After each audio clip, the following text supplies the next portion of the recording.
कथा प्रवाह शिवानंद महाराज शास्त्रीजी। त्या वृंदेची आठवण म्हणून देवानं रोज त्या आळ्यात लावलेल्या तुळशीच्या झाडाला रोज देवानं पाणी घालावं, त्या तुळशीच्या 11 प्रदक्षिणा रोज कराव्यात देवानं।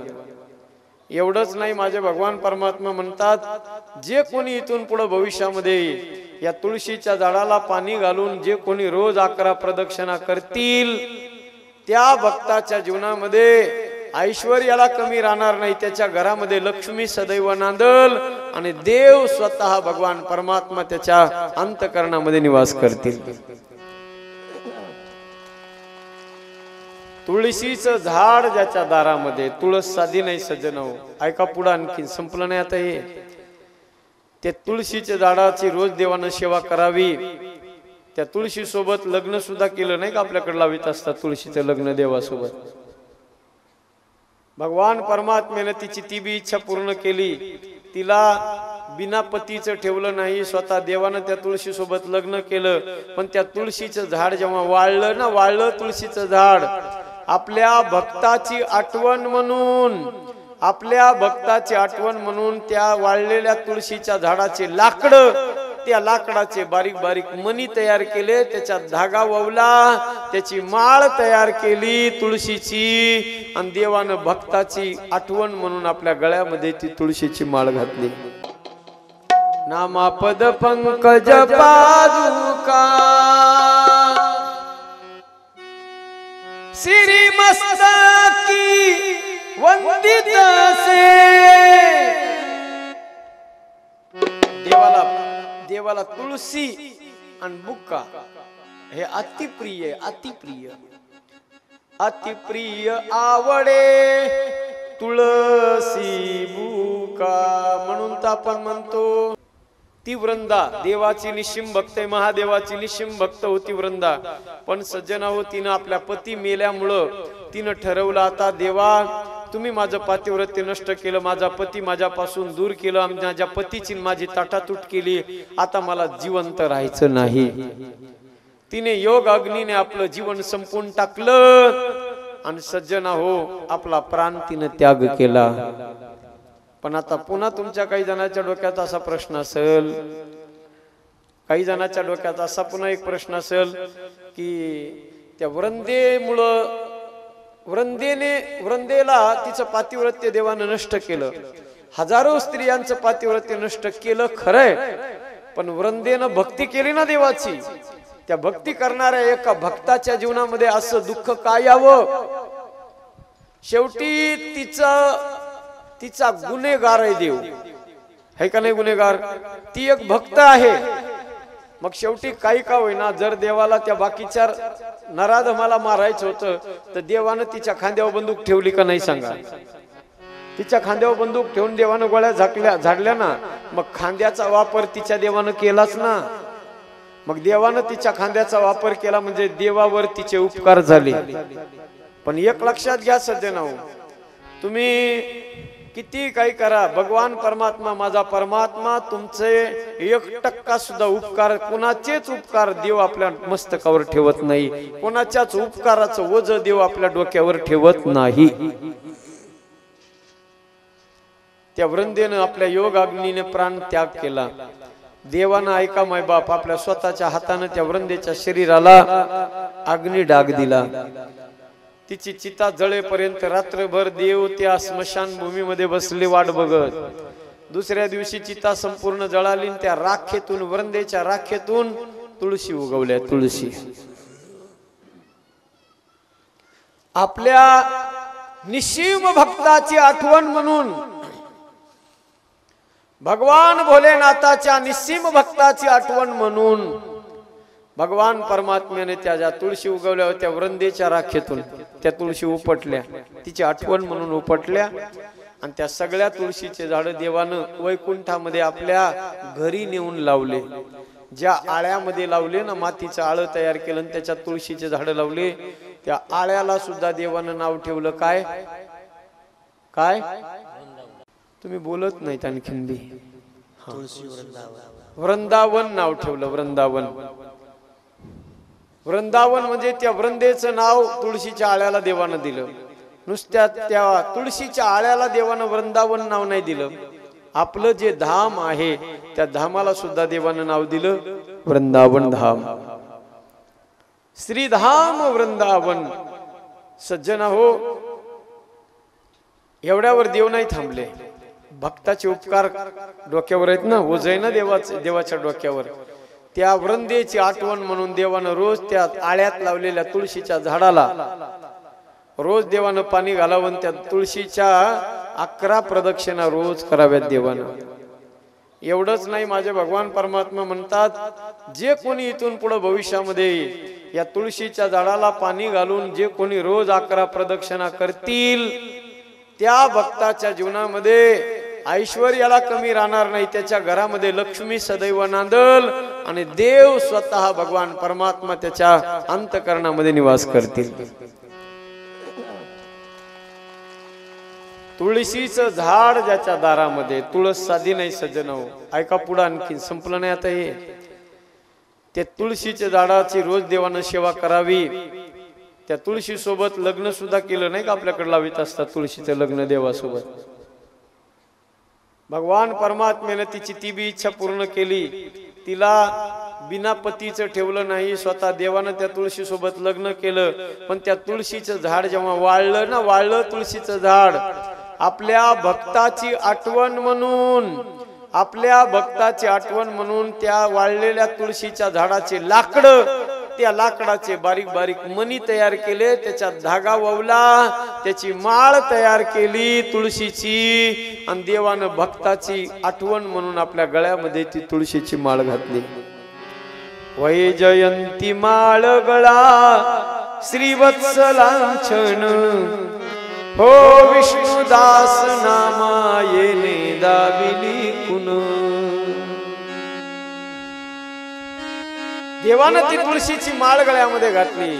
भगवान म्हणतात, ज्याच्या गळ्यात तुळशीची माळ आहे, ज्याच्या माळ गळ्यात आहे, त्याला काळ, कळी काळ सुद्धा त्याला थरथरा कापणार, ज्याच्या गळ्यात माळ आहे. म्हणून तुळशीची माळ जीवनामध्ये नक्की एक तरी गळ्यामध्ये घाला. 2 माळी गळ्यात घाला, शक्य झालं तर 2 गळ्यामध्ये माळी कायम ठेवा. एक रुद्राक्षाची माळ आणि दुसरी तुळशीची माळ. काही माणसं म्हणतात, काही माणसाचे प्रश्न असतात, महाराज झोपताना गळ्यामध्ये रुद्राक्षाची माळ ठेवली पाहिजे का? काही माणसं म्हणतात, महाराज जर समजा आपण बहिर्दिशेला गेलो, अमंगल ठिकाणी जर आपण गेलो, स्मशानभूमीमध्ये गेलो, तर आपण ती रुद्राक्षाची माळ आपल्या गळ्यात ठेवली पाहिजे का? असे प्रश्न बऱ्याच काही लोकांचे असतात. लक्षात घ्या सज्जन हो, रुद्राक्षाची माळ असो अथवा तुळशीची माळ असू द्या, एकदा तुम्ही आपल्या श्री गुरुच्या हातातून किंवा तो मंत्र दीक्षा घेऊन जर ती माळ गळ्यामध्ये घातली की ती माळ म्हणजे तुमच्या शरीराचा एक अभिन्न अंग बनलेली असते. ती जसं तुम्ही तुमचे हात बाजूला सोडून, तुमचं डोकं बाजूला ठेवून, तुमचे डोळे वाटीमध्ये ठेवून दुसरीकडे जाता का, इकडे तिकडं जाता येतं का? नाही.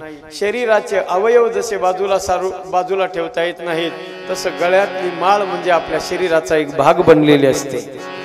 तिला पुन्हा काढायचं नाही, कारण तो परमात्मा सर्व व्यापक परमात्मा आहे आणि तो आपल्या शरीराचा अभिन्न अंग झालेला असतो. म्हणून तुळशीची माळ आणि रुद्राक्षाची माळ स्वतः बी गळ्यामध्ये नक्की घाला आणि आपल्या पोरांच्या गळ्यात बी रुद्राक्षाची माळ गळ्यामध्ये घाला. आता रुद्राक्ष किती मुखी घालावा, काय घालावा, कोणत्या किती मुखी, अगदी 1 मुखीपासून 14 मुखीपर्यंत रुद्राक्ष आहे. कोणता रुद्राक्ष गळ्यामध्ये घातल्यानं काय फायदा होतो, किती नंबरचा रुद्राक्ष गळ्यात घातला म्हणजे काय फायदा होतो, हे मी तुम्हाला सगळं रुद्राक्षाचं महात्म्य सांगणार आहे. पण ते आज न सांगता ते उद्या सांगणार आहे. तुम्ही म्हणाल आज काय झालं सांगायला, आज सांगितलं तर तुम्ही विसरून जाता. उद्या शेवटचा दिवस आहे, उद्या सगळं महत्व तुमच्या डोक्यात राहील. उद्या ऐकलं की पुन्हा परवा दिवशी दुसरं काही ऐकायला नाही. उद्या जे ऐकलंय ते मात्र पक्क तुमच्या लक्षात राहणार आहे. म्हणून कोणता रुद्राक्ष घालायचा, कोणता गळ्यात रुद्राक्ष घातला म्हणजे कोणता फायदा होणार, काय फायदा होणार, हे सगळं मी सांगतो. फक्त आज एक सांगून जातो तुमच्या मुलांच्या गळ्यामध्ये 3 मुखी रुद्राक्ष नक्की घाला. ज्याला शिक्षणामध्ये भरभराट करायची, ज्याला नोकरी लागत नाही, ज्याला आपल्या जीवनामध्ये आपली किस्मत चमकवायची आहे, ज्याला जीवनामध्ये मोठं व्हायचंय, अशा माणसानं 3 मुखी रुद्राक्ष बुद्धीचं वर्धन करणार आहे. तो 3 मुखी रुद्राक्ष बुद्धीची वाढ करणार आहे, म्हणून तो 3 मुखी रुद्राक्ष गळ्यामध्ये घातला पाहिजे पोरांच्या. शक्यतो तशी संपूर्ण रुद्राक्षाची माळ पोरांच्या गळ्यामध्ये घाला. तुळशीची माळ, पवित्र तुळशीची माळ पोरांच्या गळ्यामध्ये घाला. कधीच तुमचे पोरं भटकणार नाहीत सज्जन हो. एक काळ आठवा, एक काळ असा होता आपल्या भारत देशामध्ये गुरुकुल पद्धती होती, आणि त्या गुरुकुल पद्धतीमध्ये सचिन काष्टे महाराज या ठिकाणी आमचे भागवताचार्य आलेले आहेत. त्यांना विचारा, आम्ही ज्या वेळेला शिक्षण घेत होतो त्यावेळेला संस्कृतचे श्लोक, संस्कृतचे सूत्र, संस्कृतचे सूत्र, एक सूत्र नाही, हजार 2,000 सूत्र आम्ही डोक्यात ठेवायचो.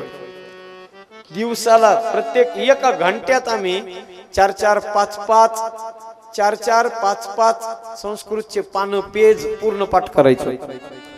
एक बी मराठी शब्द त्याच्यात नाही. 5-5 पानाचे संस्कृतचे अख्खे पेजच्या पेज पाठ करायचे होते 1 घंट्यातच. एवढी शार्प बुद्धी होती. पण तो काळ कधीचा होता? 20 वर्षापूर्वीचा होता. त्या काळामध्ये आम्हाला मोबाईल बघायला बी भेटत नव्हता. लँडलाईनचा मोबाईल फोन जर कानाला लावला ना, STD होती ती, STD. पहिल्या टप्पूला 3.5 रुपये कटायचे. फोन लावला की बोलणं होऊ, नाही तर नाही हो. फोन लागला की 3.5 रुपये पहिलं बिल यायचं, आणि तिथून पुढे मग 1.5 रुपये कॉल प्रमाणे, मिनिटाप्रमाणे 1.5 रुपये कॉल. त्या मानाने आता सध्या लई स्वस्त आहे, आणि स्वस्त आहे पण तेवढंच महाग झालं, हे बी लक्षात ठेवा. जेवढं स्वस्त झालंय ते जिओ फ्री करून दिलं मागच्या वर्षभरामध्ये. त्या अंबानीने फार मोठी घोडचूक केली. जगात कोणाजवळच मोबाईल नव्हते, म्हातारे माणसं सुद्धा फोन वापरायला लागले. ते मोबाईल मध्ये ते सगळं काही बी पिक्चर लावायचं असला, काही लावायचं असलं की ते फोन जवळ धरते आणि म्हणते आमका लावा, शिवानंद महाराज शास्त्रीचं शिवतांडव लावा. झाडाखाली बसल्या बसल्याच असं म्हणते, ते फोन हातात धरते, तेच म्हणते त्यांना. त्या मोबाईल मध्ये म्हणणार शिवानंद महाराज शास्त्रीचं शिवतांडव लावा, असं म्हणलं की लगेच ते फोनवर येते ते शिवानंद महाराज शास्त्री शिवतांडव, लगेच येते शिवतांडव. मला रात्री दाखवत होते एक बाबा, म्हणे बाबा महाराज हे सगळं मी ऐकत असतो म्हणे, रोज तुमच्या युट्यूबला एक कथा शिल्लक ठेवली नाही, नोटिफिकेशन आलं की लगेच ते ओपन करतो, मी लगेच ऐकतो म्हणे. या सगळ्या ज्या कथा आपण ऐकतो ना, हे सगळी एक कथेचा मिनिट न मिनिट कथा प्रवाह नावाच्या युट्यूब चॅनल वरती अपलोड केला जाते. मोबाईल असले तुमच्याकडे तर सगळ्यांनी त्याला लाईक करा, सबस्क्राईब करा, आणि बेल आयकॉनचं बटन हिट करा. मग नीट तुम्ही त्या कथेमध्ये जा. बेल आयकॉनचं बटन हिट केलं की नीट तुम्ही त्या कथेच्या चॅनल मध्ये जाणार, आणि त्याच्यामध्ये तुम्हाला सगळ्या कथा दिसणार. रामकथा दिसणार, भागवत कथा दिसणार, शिवमहापुराणाची कथा दिसणार, देवी भागवत दिसणार, कीर्तन दिसणार, प्रवचन दिसणार, गायन केलेलं दिसणार, तबला वाजवलेला दिसणार, पखवाज वाजवलेला बी दिसणार. युट्यूबला गेलं की सगळं तुम्हाला दिसणार. फक्त नुसतं जायचं, जाऊस तर राहू दे, त्याला लाईक करायचं, सबस्क्राईब करायचं, त्याच्या पुढे घंटी असते, घंटी, ती घंटी वाजवायची, मंदिरात गेलं टांग लगेच येते कथा. काय सांगत होतो मी? आहे का ध्यानात सगळ्याच? झोप घ्यायची की एक सगळे? मी किती वेळा म्हणलो तुम्हाला जरा लक्ष देऊन ऐका, लक्ष देऊन ऐका, लक्ष देऊन ऐका. नळी भुंकिली सोनारे, आणि इकडून तिकडे नाही, कुणकड बी सगळ्या मंडपाच्या बाहेर गेलं वारे सर.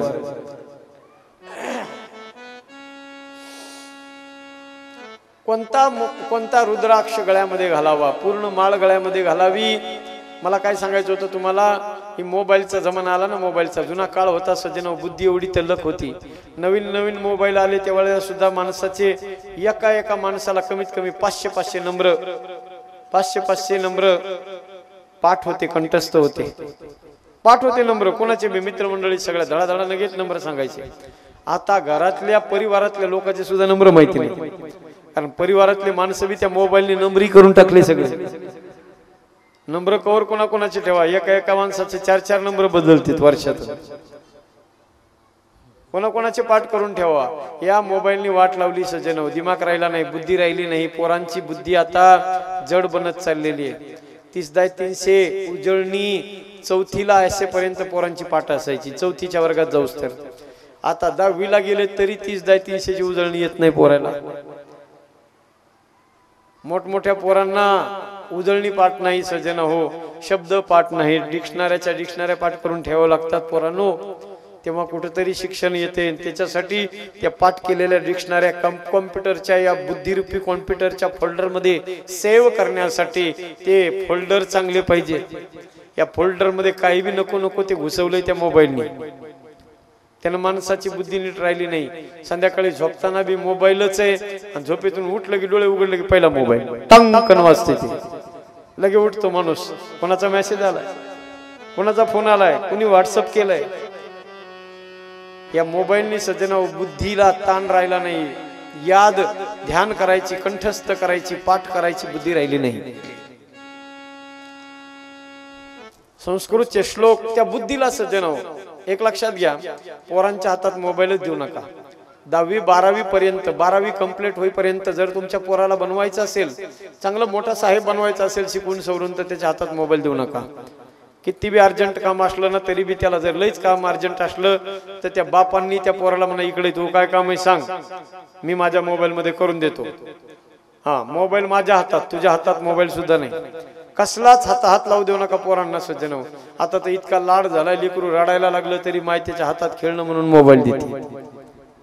आणि ते लेकरू बी इतकं एवढं विचित्र आहे, 1-1.5 वर्षाचं लेकरू कशानच गप बसत नाही, आणि मोबाईल हातात दिला की गप बसते. अधोगतीला जाण्याचे लक्षण नाहीत काही, सगळे मरतेन माणसं हो, लवकर मरतेन या मोबाईलनी माणसं, जास्त काळ जगायचे लक्षण नाही. आपल्या पोरांना चांगली बुद्धी तल्लक झाली पाहिजे, त्यांच्या डोक्यात राहिलं पाहिजे. त्याच्यासाठी पोरांना सकाळी पहाटे लवकर उठवलं पाहिजे. पहाटे उठून त्याला योगासनं करायला लावले पाहिजे, ध्यानधारणा करायला लावली पाहिजे सज्जन हो.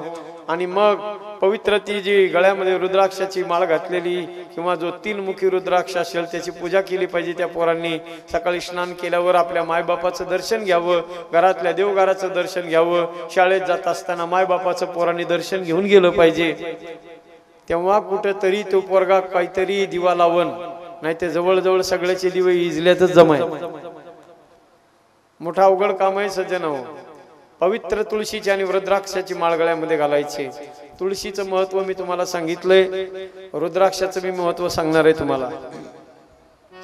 का घालायची तुळशीची माळ गळ्यामध्ये? देवाने आपल्या भक्ताची आठवण म्हणून गळ्यात माळ घातली. आणि ऐका सज्जन हो, ती घातलेली माळ, ते तुळशीचे मणी, आता लाकूड म्हणलं की सुकणार आहे, लाकूड म्हणलं की खराब होणार आहे, ते जीर्ण होणार आहे. लाकूड जीर्ण होतच असते. मग ते लाकूड जीर्ण झाल्यानंतर, ती तुळस जीर्ण झाल्यानंतर, तुळशीचे लाकडं आपल्या भक्ताची आठवण आपल्या अंतकरणातून कधीच कमी होऊ नये म्हणून त्या भगवान परमात्म्याने त्या वृंदेची आठवण म्हणून, आपल्या भक्ताची आठवण म्हणून त्या वाळलेल्या तुळशीच्या लाकडाचा काय केलं, ते जाळले लाकडं अर्धवट जाळले, त्याचा कोळसा बनवला, आणि कोळसा बनवून त्या लाकडाचा काय केला, बुक्का बनवला, बुक्का. आणि तो बुक्का आपल्या भक्ताची आठवण म्हणून देवानं आपल्या कपाळाला लावला. अति प्रिय आवडे तुळसी बुक्का, प्रिय आवडे तुळसी बुक्का,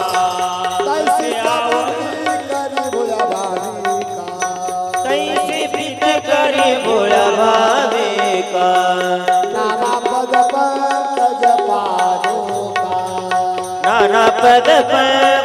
पादुका,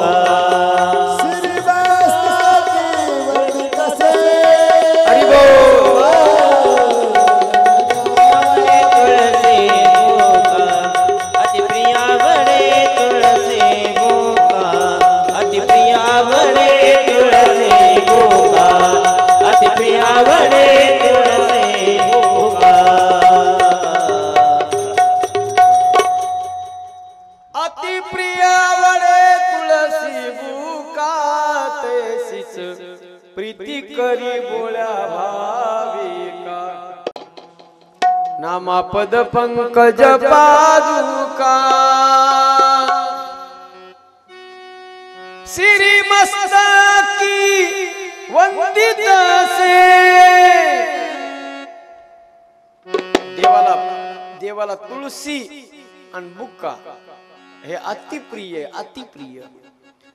अतिप्रिय आवडे तुळशी बुका म्हणून तर आपण म्हणतो तुळशी हार गळा कासे पीतांबर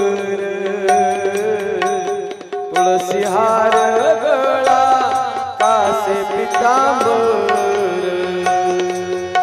तुळसी हार कासे पीतांबर तुळसी हार कासे पीतांबर तुळसी हार गळा कासे पीतांबर तुळसी हार गळा कासे पीतांबर तुळसी हार कासे पीतांबर तुळसी हार कासे पीतांबर आवडे निरंतर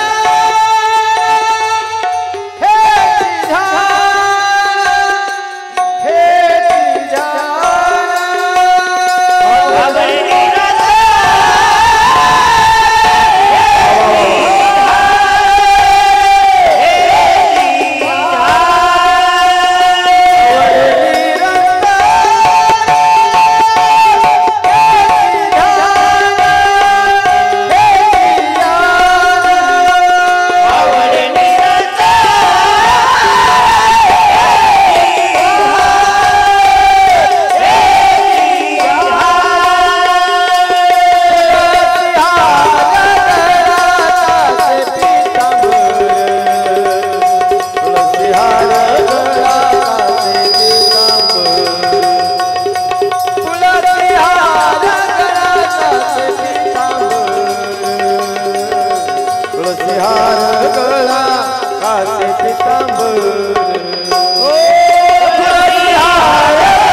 भगवान परमात्म्याला तुळस आवडते का आवडते तुळस कोण आहे तुळस आता लक्षात राहील नाही इथून पुढं महादेवाच्या निष्ठावान भक्ताची आठवण म्हणजे तुळस आहे तुळस म्हणजे वृंद आहे आजही जर तुम्ही कधी वृंदावनला गेलो ना आपण सज्जन हो वृंदावन मध्ये तर वृंदावनामध्ये निधिवन नावाचं एक वन आहे वृंदावनामध्ये तसे वृंदावनामध्ये 12 वन आहेत 12 पण त्याच्यातलं एक वन इतकं सुंदर वन आहे सज्जन हो ज्याचं नाव आहे निधिवन